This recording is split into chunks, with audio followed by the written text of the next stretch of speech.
try to get a grasp of who and what Kawhi Leonard is, and two very different stories emerge. There is the intensely quiet Leonard in public, a guy who not only doesn't like the spotlight but aggressively avoids it. The Raptors have never had a defensive standout the caliber of Kawhi Leonard to build around.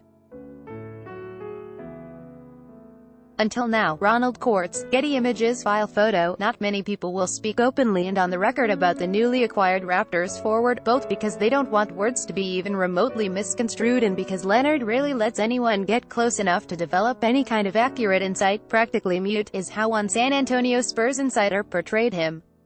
Leonard treats a lot of questions and inquiries as intrusions he doesn't want to deal with. He's neither mean-spirited nor vindictive. He just seems to treat the entire public persona part of being an NBA All-Star as a nuisance to be avoided. He is not going to stand patiently in front of his locker night after night dissecting what just happened in a game. That is not his style and, really, it's not that big a deal. Article continued below, but it is an interesting contrast with his on-court style, a dervish at both ends of the court, one of the very best players, when healthy, in the league today and, at 27 years old, among the most accomplished. Before giving up almost his entire 2017-18 season, he played only 9 games because of a quadriceps injury. Leonard had been a two-time Defensive Player of the Year, twice named to the All-NBA First Team, an NBA Final Most Valuable Player and champion, and a runner-up in regular season MVP balloting. He immediately becomes the most decorated player to ever wear a Raptors uniform and, after only 7 seasons in the league, would seemingly have years of outstanding production left.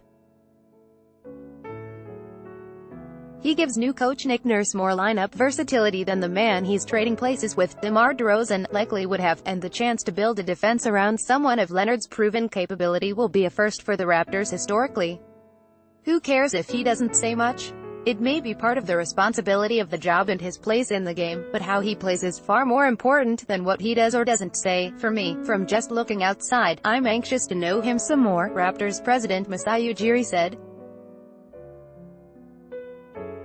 But what I can see, he is a basketball player, a no-nonsense basketball player that plays on both sides of the floor and produces, a championship player. He seems to have a quiet demeanor and all of us human beings are built different. Just getting to know him more is what we are going to do. But as a basketball player, if everything checks out, he's somebody that I think has proven that he's the caliber of player that he is, and he's proven it with championships. Article continued below. Everything checks out part is crucial. Obviously, Leonard's injury last season was significant and the wedge that came between him and the Spurs. He had his own medical staff dispensing advice after working with him. The San Antonio doctors were always part of the discussion, but it became obvious late in the season there were differences of opinion on both his readiness and willingness to play.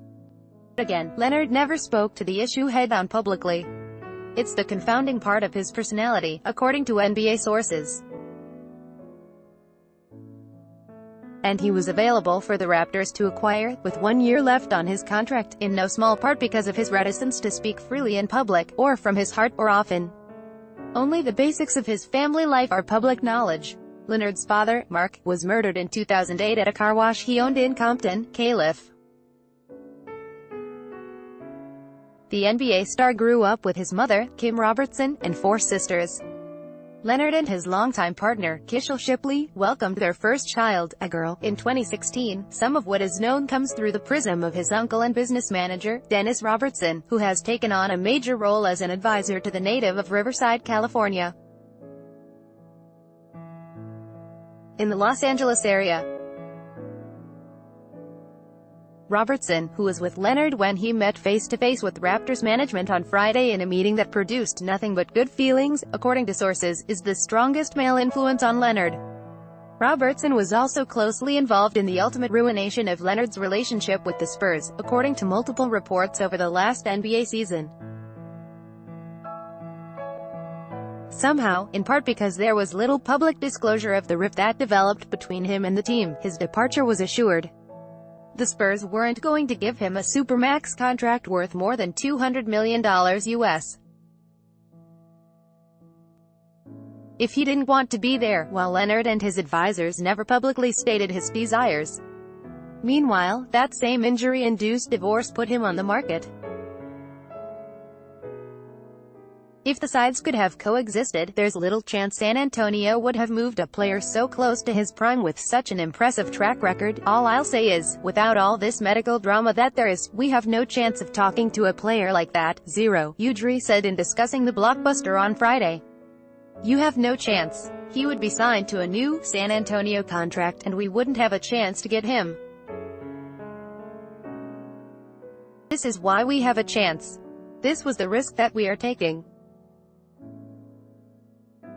We've looked at some of the medicals as soon as the deal was done, and the rest will depend on the physical that will be done shortly. Leonard arrived in Toronto and met with Ujiri and general manager Bobby Webster on Friday, doing away with the nonsensical notion that he wouldn't report, forfeiting salary, paying fines and, in the extreme, being suspended while still not being able to get out of the contract that will pay him more than $20 million next season.